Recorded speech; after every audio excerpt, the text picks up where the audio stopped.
Good day, everyone. I am Alliah Begino, one of the reporters of this lesson.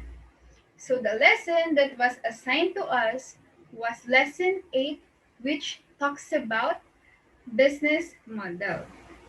So, the first thing that we will discuss on this lesson is the definition of a business model. So before we go on this definition, let us find out the origin of the term business model. So the term business model was first mentioned in an academic article way back 1957. So this article investigates the construction of business model for training purposes. So imagine if this article didn't mention any business model term. So, how will that business game for training purposes will be successful if they didn't have enough plan or they didn't know how much they will spend on that business? So that is the time where business model is needed. So we will find out the definition of the business model that is connected on the origin of the business model. So what is a business model? On the first definition, it says that describes the rationale of how an organization creates, deliver, and capture value. So what does this mean? This means that a business model is a company core strategy, which means this is the fundamental aspect of a business. So this model generally include information like products or services, business plans on how to sell, and also it includes target market and any anticipated expenses. So, business model is so much important on any businesses or company because it is the key to success. Business model is made up of many plans, from basic to concrete plans. So, if you didn't have enough strong business model, you are have a high risk on being a bankrupt. But if you have a concrete or strong business model, you have a high chance of being a successful company. So let's go in the second definition. So it says in the presentation that a business model defines how a firm competes in the marketplace and how it earns profit from this activity. So it means that a business model is a definition of how your business makes a money. That is the simple explanation of the definition number two. It tells how your business makes money. It's an explanation of how you deliver value to your customers at an appropriate cost. So, another explanation that I will be giving to you on the definition number two is that a business model is a high level plan that involves money for a business, and take note, in a specific marketplace. So, the primary component of the business model is the value proposition. But what is a value proposition? So, a value proposition is the description of the goods or services that a company offers. So, it is important to have that value proposition because it is the fundamental thing that a business model should have. So we already explained the definition that are presented in our screen. So let me summarize all that we have talked on the business model definition. So It says on this two definition that a business model is an outline of how a company plans to make money with its product and customer based in a specific market. So it explains four things. It tells four things. So what are those four things that I can summarize all these things that are written on the screen? So simply, business model tells us what product or services a company will sell. Number two, it tells what is the marketing strategy for that certain product or service. And it tells what kind of expenses you will face on that certain product or services. And lastly, it tells what to expect on your profit. If you have a high chance of being in a bankrupt for that product or service, or you have a high chance of being a successful for that product or service. So that is the basic concept of a business model. So as we pass by on our lesson, we will go deeper in the concept of the business model that we will be tackled by the next reporter. Thank you. Hi everyone, I'm Trisha Rivera and I'm discussing why does the term business model exist. The term business model, base po sa i-discuss ni Miss Alliah, ito po yung pagpaplano ng isang company to generate profit o yung tinatawag po natin na kita. Pero hindi lang po ito basta kita lang. What the company is aiming is yung kikita po sila ng mas malaki o mas higit pa kaysa sa naging expenses po nila in order to gain gross profit na dun po nasusukat kung naging successful po ba yung business na yon. Ba't nga ba nag-exist ang business model? Dahil po, sobra po nitong importante. Business models are important for both new and established businesses. They help new and developing companies attract investment, recruit talent, and motivate management and staff. Sa established business naman po, nakakatulong ang business model to allow them to fulfill the client needs at a competitive price and sustainable cost. Over time, many businesses revise their business models from time to time to reflect changing business environment and market demands. Sa next slide naman po, a word of warning needs to be issued at this point. There is no standard business model. Wala naman po talagang pinaka-standard na business model na kailangan sundin. Kailangan lang natin na maging innovative in creating unique business models.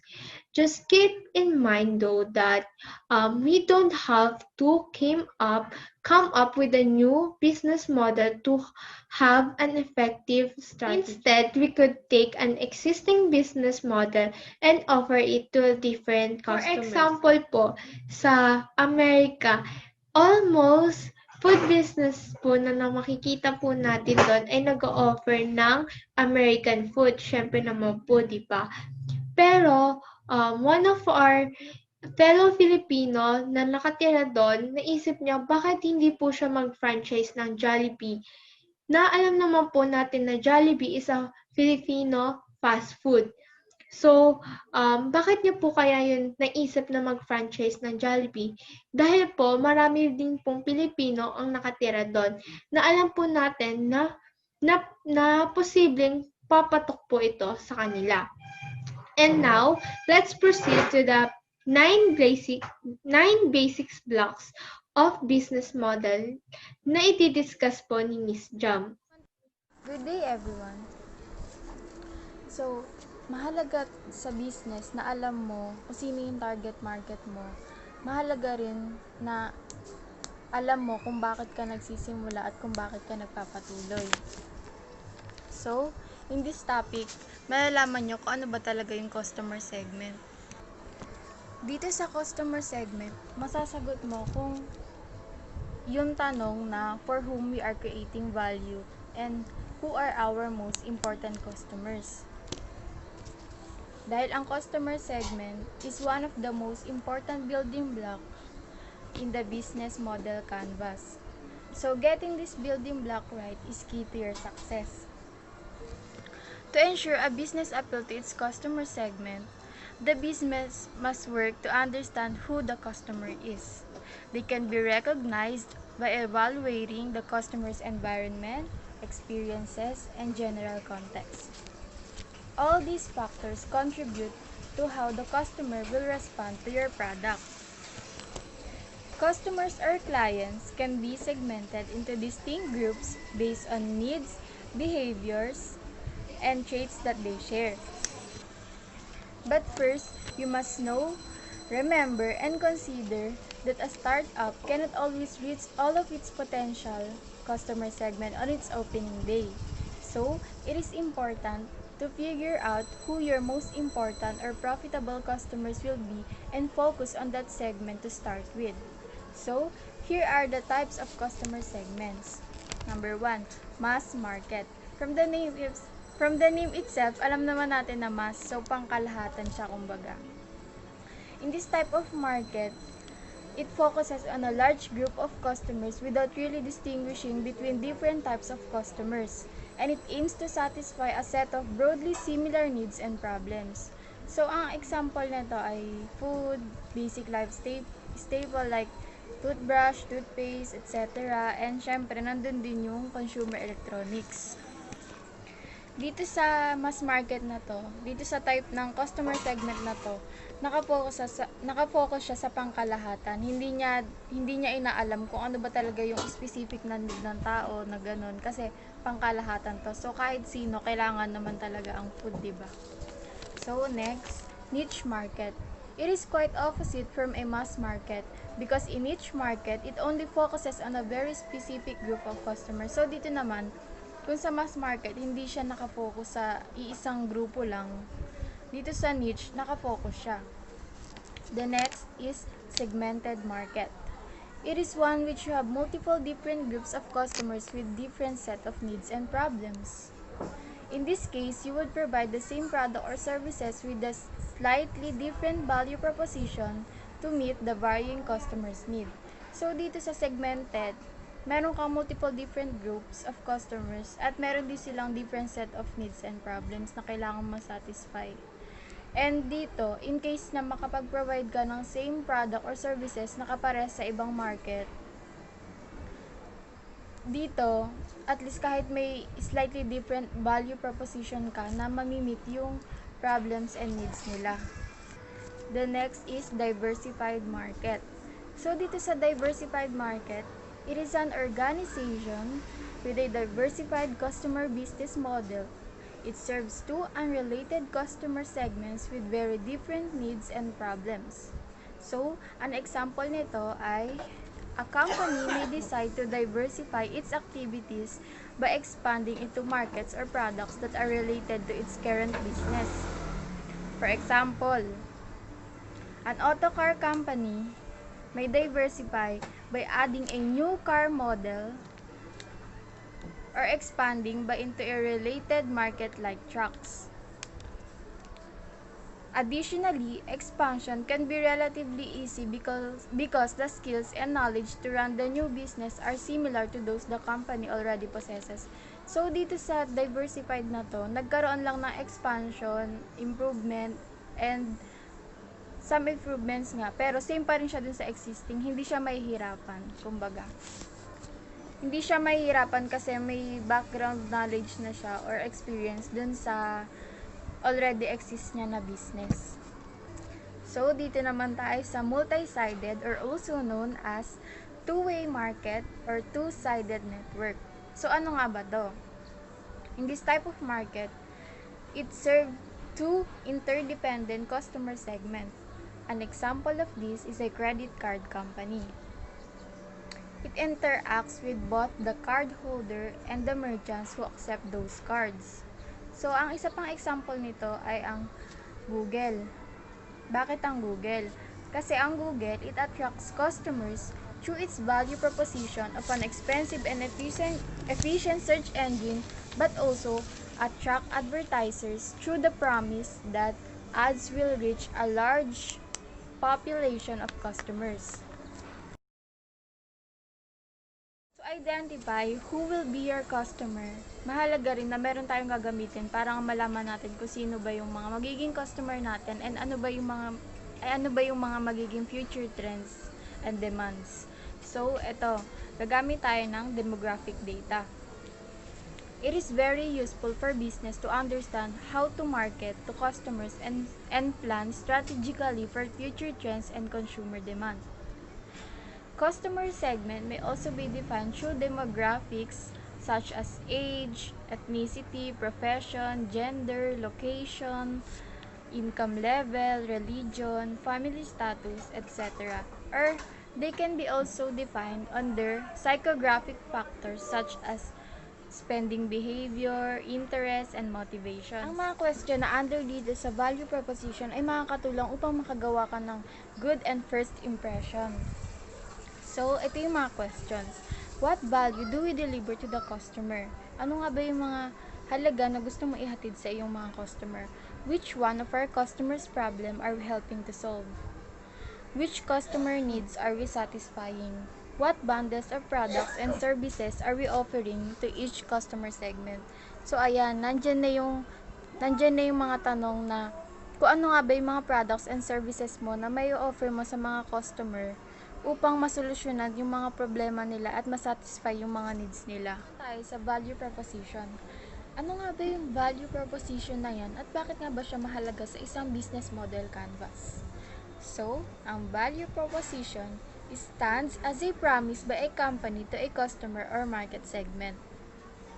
It helps you to make a good and strong first impression. The proposition is an easy-to-understand reason why a customer should buy a product or service from that particular business.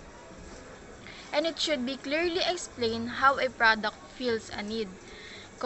Communicate the specific of its added benefits and state the reason why it's better than similar products on the market. So, dito sa value proposition, kailangan ma-explain dito kung paano nga ba napupunan yung mga needs and wants ng mga tao at kung paano ba ito nasusolusyonan at nasasatisfy. So overall, it is a statement of how your product or service will benefit your customer. It is also part of an overall marketing strategy. It paints a clear picture of what your brand has to offer for prospects. It tells how your products or service solves, improves, or satisfies needs and problems. At ito rin yung kung ano ba yung ma-expect sa'yo ng customer. It is also why customers should buy from you over your competitors. Dito sa value proposition kung bakit nga ba kailangan tangkilikin ng isang customer yung product or services mo kumpara sa ibang competitor. At ito, ilan sa mga example ng value proposition. Ang value proposition ng isang Spotify ay music for everyone. So, dito sa Spotify, talagang may inganyo ka kasi nakalagay music for everyone. So, bata, matanda, may ngipin man o wala, pwede gumamit nito. And, dito naman sa Skype, it helps you share, message, and call. Now with group video on mobile and tablet too. So, di ba nakakaengganyo nga naman talaga? Nakakaengganyo nga naman talaga gumamit ng Skype, di ba? Kasi on mobile na siya and tablet din, di ba? Dito naman, ang isang example pa ng value proposition ay dito sa Uber. Ang value proposition nila ay get there. Your day belongs to you. So, ano nga ba tong Uber na to? It is a low-cost taxi service. Ang target market niya ay ang mga tao who need low-cost and on-demand transportation. Ano ba ang primary benefit niya? It eliminates the frustrations of travel. Bakit siya naiiba kumpara sa ibang mga products or services? The proposition focuses on the needs of the customer by using the word you. Kasi 'di ba nakalagay, your day belongs to you. So, talagang nakakaengganyo talaga dito sa sa value proposition ng Uber, 'di ba? Channels. Through which channels do our customer segment want to be reached? How are we reaching them now? How are our channels integrated? Which ones works best and which ones are most cost efficient?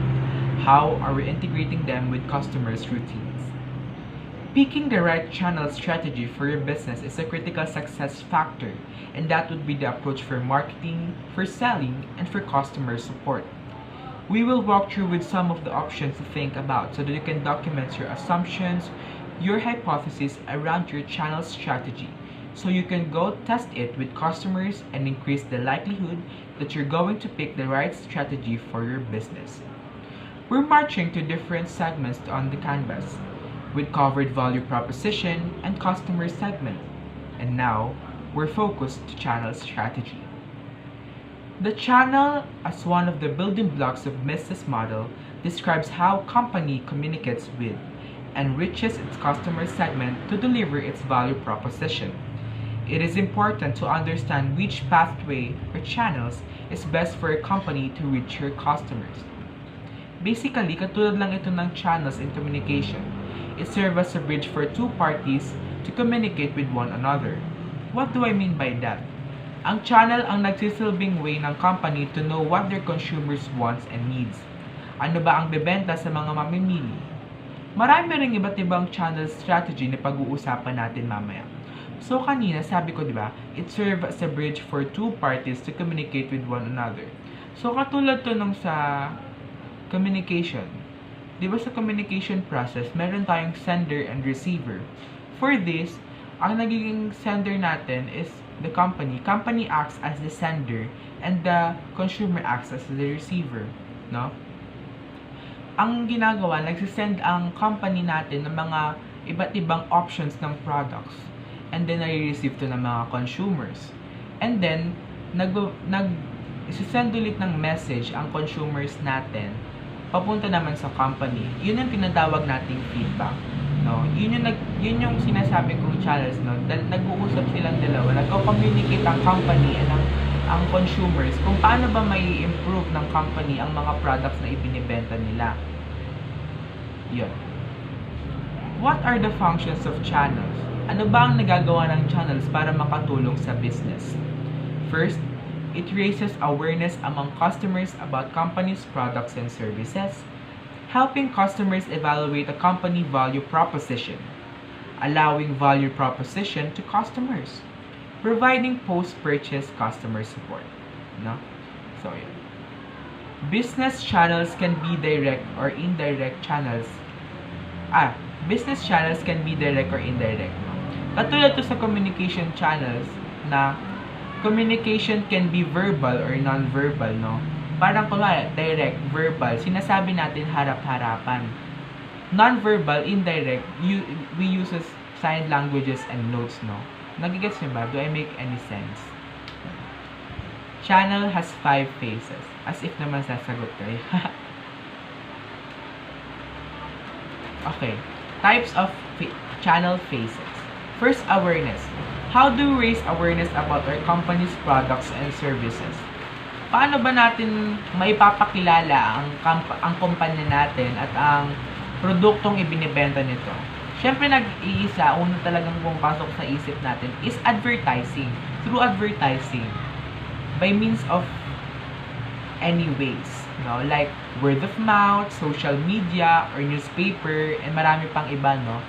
So, kahit saang pwede tayong mag-advertise ng mga products natin. Kunwari, word of mouth. We host an launching event, ganon.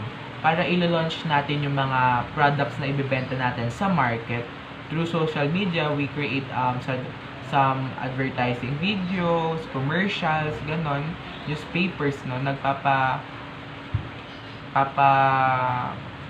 Lagay tayo sa newspaper ng mga, mga, tawag doon? Mga description ng products na ibinibenta natin para mas maging familiar yung mga bumabasa or mga nanonood sa binibenta nating products. Next, evaluation. How do we help customers evaluate our organization's value proposition? So, paano ba natin natutulungan ang mga consumers kung ano ba yung dapat nilang bilhin na product? Siyempre, through surveys and reviews. Surveys by means of like poll. Kunwari, maglalagay ka. Tanong.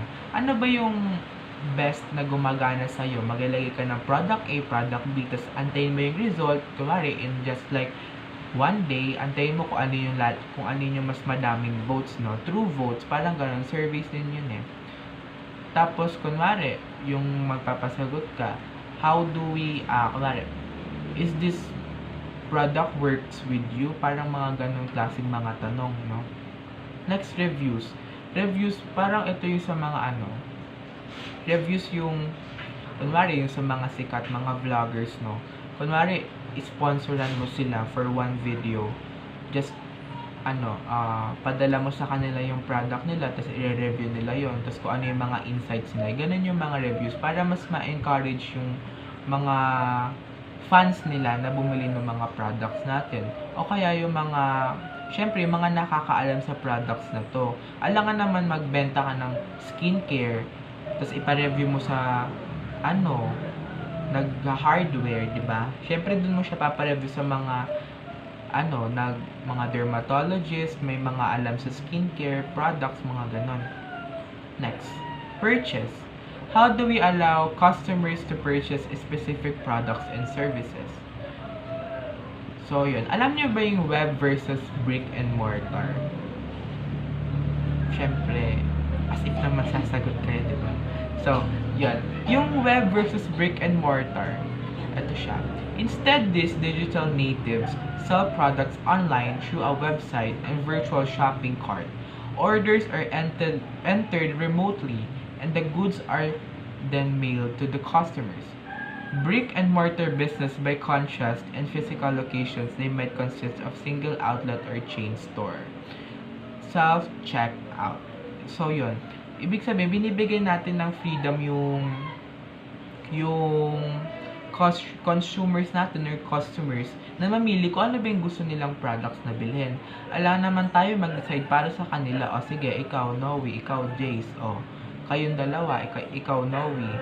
O, ito bilhin mo. Bili ka ng pampapayat. O, ikaw Jace, pampatangkad. Siyempre, hindi naman tayo mamimili, di ba? Siyempre, ang mamimili pa rin ng mga gusto nilang bilhin is yung mga consumers natin. Yep. Delivery. How do we deliver a value proposition to customers? So, ngayon marami ng mga delivery options, lalo na sa mga online shops like Lazada and Shopee, di ba? Meron tayong mga cash on delivery or mga bank transfers, over the counter, meron ding mga through GCash, di ba? Marami ng mga delivery and payment options, no? So, yun yung mga isa sa mga makakatulong sa mga consumers natin. Kapag mas madami tayong delivery options and payment options, mas flexible na yung product natin, mas flexible na siya para sa lahat. Kunwari, alangan mag-stop lang tayo as bank transfer. O paano naman yung mga walang mga bank account? Siyempre, GCash yung medyo ngayon medyo popular kasi syempre app lang naman siya, di ba? So yun yung kagandahan, like pwede din mahirap din naman yung mga over the counter na bayaran ngayon kasi nga, di ba, may pandemic. So maganda yung may madami tayong mga payment and delivery options. Lalo na yung delivery kasi nga new normal na yun, di ba? Yun. After sales, how do we provide post-purchase customer support? So ito naman, para tong customer service, no? Paano ba natin i-improve or paano tayo makakapag-provide ng customer service sa ating mga customers? So, ito, return policy. Return policy kasi is magandang ng isang online shop. Kasi, return policy, ang dating nito sa mga mamimili mo is confident ka sa binibenta mo. Alam mo yung binibenta mo at yun nga, confident ka kasi whatever happens, may dents man yan, may damage, pwede mong palitan, kaya mong palitan. Hindi ka natatakot na, may dents to, ibenta ko, baka pag binenta ko, may dents, ibalik nila, mas sayang pa yung benta ko, di ba yung mga ganun. Siyempre, eto mga ganitong klaseng shops, yung mga nag-offer ng return policy, isang plus point yun sa kanila kasi na sila, confident sila sa binibenta nila na may sira man yan o wala, kung gusto nyo ipapalit, okay lang. Customer assistance or service.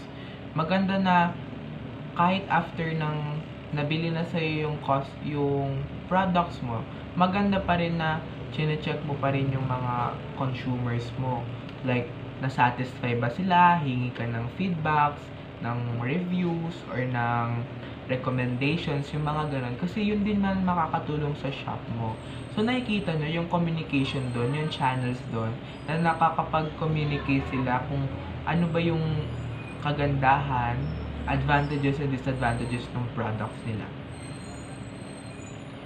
Yun lang. So, recap tayo. 5 types of channel faces. Awareness. How do we proclaim or paano natin ipapakilala yung products natin sa iba? Evaluation. Get feedbacks with the consumers. Purchase, yung freedom ng mga consumers natin to purchase products. Delivery, mga delivery options and payment options, no? Mas madami, mas flexible, mas maraming bibili. Yun. Thank you. That's all for channels.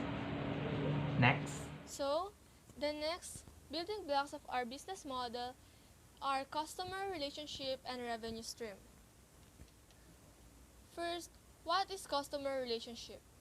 Customer relations describe the ways that a company will engage with its customer to improve the customer experience. So obviously, it's not about the supplier, it's about the customer. Good relationship with the customer will result in loyalty and retention of customers. Here are some questions that will cover what is customer relationship all about. First, what type of relationship does each of our customer segment expect us to establish and maintain with them? Next is how costly are they? And lastly, how they integrated with the rest of our business model. Here are some questions that will help you to understand more about customer relationship. First is how to acquire them. This question is about how will you approach the customer so that they buy your product. Next is how do I make them active. It's about how will you convince the customer to continuously buy your product. Next is how do I not lose them. We all know that being part of business world is such a risk because of the competency around you. So after you get the customer, your next concern is how will you not lose them. Next is how do I get them even to my website. Nowadays, some of the company has their website that allows them to market their business online. Next is what can I do to make them spend more money. It's about how will you convince the customer to buy your product so that you will gain more profit from them. Next is how do I grow with them. By giving them goods, products, services, you'll receive something in return aside from money, such as connection, good feedback, and appreciation. To summarize, customer relationship is about how will you get, keep, and grow customers. So, customer relationship describes the types of relationship your company establishes with a specific customer segment by selling your product and services. So next is revenue stream. Revenue stream is a source of revenue of a company or organization. In business, a revenue stream is generally made up of either recurring revenue, transaction-based revenue, project revenue, or service revenue. Here are some questions that will cover what is revenue streams all about. First, for what value are our customers willing to pay? For what do they currently paying? How are they currently paying? How would they prefer to pay?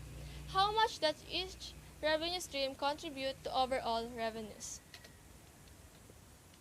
So, to make it short, what value is customer paying for? It's about what value does the customer willing to pay. Next is what strategy to capture that value. So if you get what value is the customer willing to pay, you will find a strategy to capture that value. For example, you will decide what selling strategy you will make. It's either direct selling or transactional selling. Direct selling is selling products and services directly to customers in meeting places such as homes, offices, and cafes instead of in retail outlets. Or it's either transactional selling, a selling that focuses on one-time sales with ultimate goal of making the maximum amount of sales from the maximum amount of customers. Other example is how you sold your product. It's premium model with promo, or you will give it for free and sell it another time. So, revenue stream revenue streams control the cash flow of money in your business. So having good revenue stream will help your business to develop and grow. So that's all to revenue streams. So, key resources. What key resources do our value propositions require? Our distribution channels, customer relationships, revenue streams. So, key resources. This is where you list down which key resources or the main inputs you need to carry out your key activities in order to create your value proposition.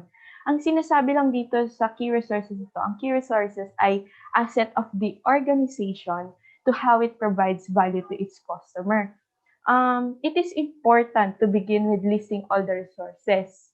Bakit? Kasi it gives you the clear idea of what product or services your company needs to create for customers. So, once you're done with listing all the resources needed for your company, it is time for the company to decide on how much it needs to invest. It needs to invest to operate a sustainable operating business. So, yun lang ang sinasabi ng key resources. So, there are several types of key resources, and they are first, human, which is employees.